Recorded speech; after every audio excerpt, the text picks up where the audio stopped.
right, here we go. Off to the gym. Just going to LA Fitness today. Just recording on my phone. Just gonna like prop it up. Yeah, it's a little bit different filming in like LA Fitness because there's so many more people around, which is why I 100% prefer to just use my phone. And I normally don't even use my tripod. I just like prop it up against my water bottle. So I guess we'll see how that works. I'll probably just do, how I normally do. Just my top sets. One set just raw for each exercise. Yeah, this gym's like 5 minutes away. So honestly, I wish I had already drinking my pre. But we're going to do the best we can. But this is episode 20, which is pretty crazy. This is the most consistent I've been with YouTube. I've been extremely dead on consistent posting on Shorts, TikTok, and Instagram every day. And I think I'm starting to see, like, I talked about it a little bit in the last video, like a little bit of traction. I think, like, my average number of views is slightly going up, I think. I don't know if I should even really focus on that. Just kind of keep staying consistent, and then whatever happens is gonna happen. I like posting it anyway, so like even when I record these YouTube videos, I'm kind of like, dang, like I probably should record one. Do I really want to film in the gym? Blah blah blah. But it's really not that much of like a nuisance, especially when I just do this, where it's just record in my car like this, and then I prop my phone up for my sets. Really not that big of a problem. I give it a lot more importance than it needs. Another thing I've been really feeling lately is the enjoyment of training. I feel a lot more excited to get up and go train. When I was cutting and I was super low energy, it always felt like a chore, and that freaking sucked. Because it's something I love to do, and when I'm in a normal like headspace and not like zombie from cutting, it's something I love to do. And when I'm in a normal headspace, I love it. And when I'm not in a normal headspace, I maybe don't love it so much. So it's cool to finally get back into that mode and be like, yes, I get to go work out today. And like tomorrow, I have a rest day, and that sucks. But I do have a pull day today. So I'll be back, buys, rear delts. Should be interesting. I've been liking my back days a lot lately. Normally I get the most excited for chest day / push day, but I'm feeling pretty excited for this, honestly. Another thing I've been doing a lot lately is listening to audiobooks. I have like a decent commute to work, like semi-decent, and I feel like I'm in my car a lot, whether I'm driving to the gym, home from the gym, to the high school for being the strength and conditioning coach there, or whether it's to the gym that I work at. I feel like I'm driving a decent amount. So I don't know. I like music, but I'm not like a music nerd or like super into music. So sometimes it gets kind of boring to me. So a lot of times I listen to podcasts, and I'm starting to get into audiobooks a lot. I had just finished The Subtle Art of Not Giving a Fuck, which was a really interesting book. And now I'm listening to How to Win Friends and Influence People, which is a book that was written in like the 1930s, but is supposed to be super relevant even for today, and just how to interact with people and how to influence and lead people, which I think is pretty cool. It's kind of cool that it was written that far back, but it's still relevant today. I am by no means a book nerd either. I just like listening to audiobooks. If I like sit down and read, I will lose focus very quickly and not retain the information and end up rereading the same page 5 million times, or just going along and not getting any of the information. Highly recommend. I also listen to both of Alex Hormozy's books, which is $100 Million Offers and $100 Million Leads or something like that. Which were pretty good, but they were more like business tactic type stuff. I don't really know what I'm talking about today. I'm kind of losing it right now. One thing I do want to talk about, I don't really know. I've obviously seen it a bunch. I don't really know what drove me to finally do it. But I started taking a cold shower every single morning, like freezing cold. And I used to procrastinate a lot. Like, I'd turn on the water and literally stand there for like multiple minutes before going in, and it was really hard to do. But now I've just like gotten myself in the mindset of like, when it's on, I'm trying to limit as much time as possible, that I'm just sitting there waiting for it, and then I just jump in and I go in there, and then I get out, and then I'm like, that wasn't so bad. But that initial like wait time to, okay, the water's on, I gotta do this, sucks. It really does. But I feel like I don't think there's any like crazy health benefit to taking a cold shower or like really like cold therapy, cold exposure. At least nothing that you're gonna like actively notice. If you do like legitimate cold plunges, like maybe there's some muscle recovery stuff, but that's not really why I'm doing it. I want to take a shower in the morning because my hair looks really dumb, but I'm gonna justify it by taking a cold shower. And I think it just like sets the tone for the day of, if there's something you don't want to do, to just like train your mind to not worry about it so much, and then just get it done and stop because I am a big worrier. Like, if I have something later in the day or something the next day, I constantly find myself remembering that and then getting this like pit in my stomach. And I've started to notice, once I started taking the cold showers, that legitimately not bothering me as much, because it's like, well, I don't want to do it, but there's no point in worrying about it. I just gotta wait till it's my time to do it and get it done.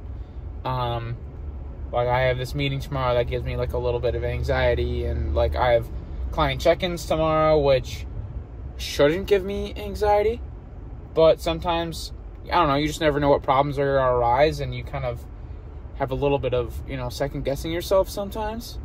But I think once I started doing these cold showers, it's really taught me the art of just being like, fuck it, I gotta get it done, who cares, let's go.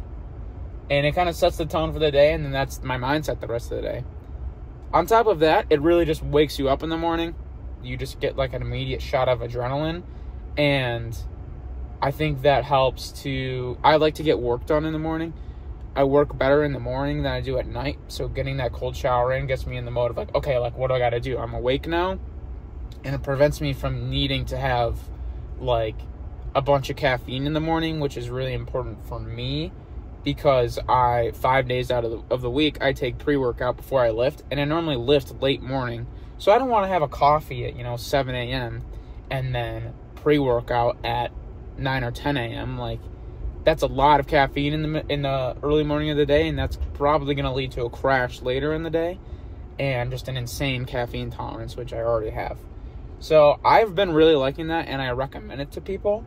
And I definitely recommend it to people that feel like they procrastinate a lot and feel like they're unmotivated. Especially if you already have stuff you got to get done.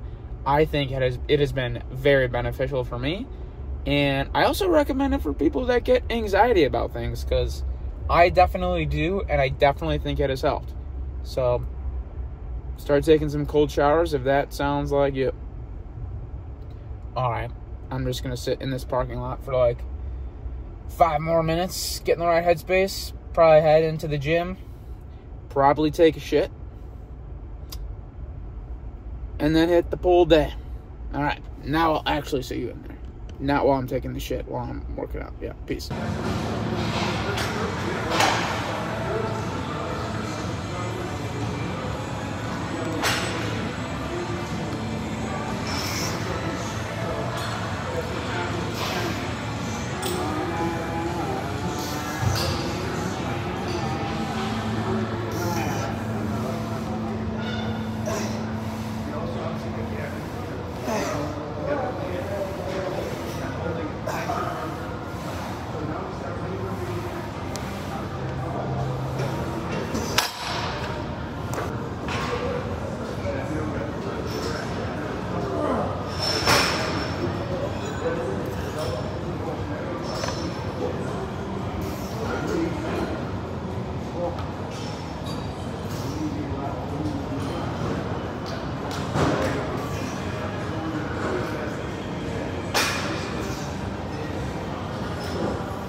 All right, so that was the lift. Only thing I didn't film, I was supposed to do spider curls on a bench as my last bicep movement, but all of the benches were taken, and I had been in there for way too long already. So I just did a set of the rope cable curls, or 2 sets of those, and because I was just already like that, I didn't film that. And then I didn't film when I did abs. I just did 2 sets to failure of one of their ab crunch machines. I've been really focusing on abs the last couple weeks because they are 100%. I have to just get this in my mind that they are a freaking weak point in my physique because I don't train them enough.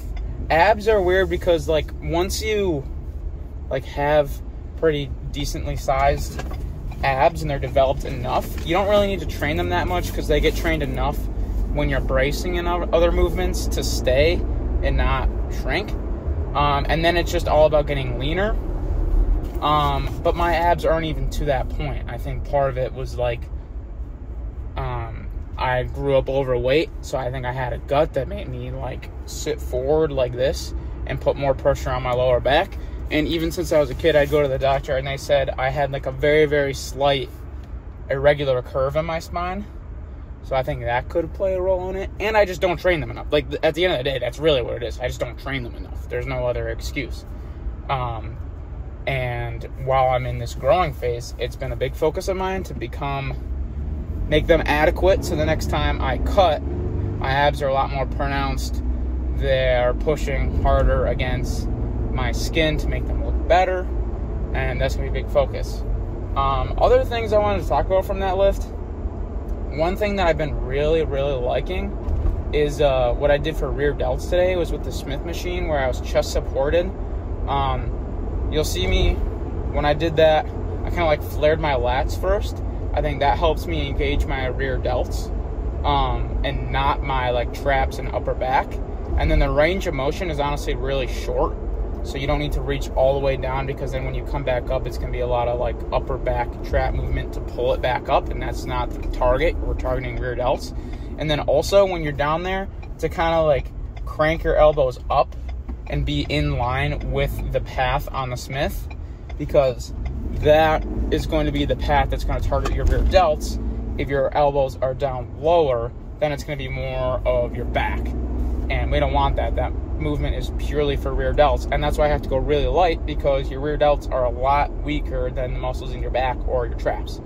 So I've been really liking that. I feel like it gives me a lot of stability with the chest supported, as long as you're keeping the chest support higher up on your chest and it's not pushing into the lower part of your chest, because I find that makes it really hard for me to brace and honestly breathe while I go through the movement, and then that limits me from going to failure.